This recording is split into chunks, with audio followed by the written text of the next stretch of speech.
కాబట్టి వేల కోట్ల రూపాయలు గాయమైపోయినాయి. మార్కెట్లో పైసనే లేదు, అసలు మార్కెట్లో డబ్బులు లేవు. లేవు. హరీష్ రావు 5,000 కోట్లు, కవిత ఎంత చేసిందో తెలియదు, ఆ సంత ఎంత చేసిందో తెలియదు, సంతోష్ ఎంత చేసిండో తెలియదు.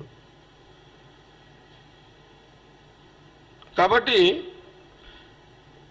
అసలు మార్కెట్లో మేము పైసల్ని ఖర్చుల పైసలు దొరుకుతలేవు మార్కెట్లో. పైసలంతా ఇలా ఫ్యామిలీ దగ్గరనే ఉన్నది మొత్తం.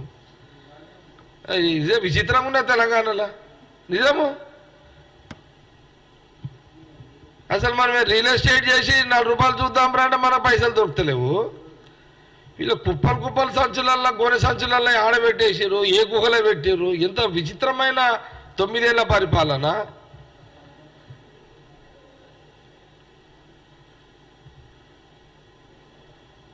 కాబట్టి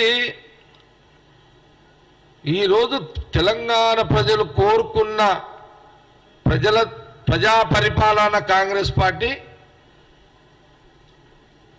ప్రజా పరిపాలన కొనసాగుతున్నది తెలంగాణ రాష్ట్రంలో కాంగ్రెస్ పార్టీ ప్రభుత్వం. ఇది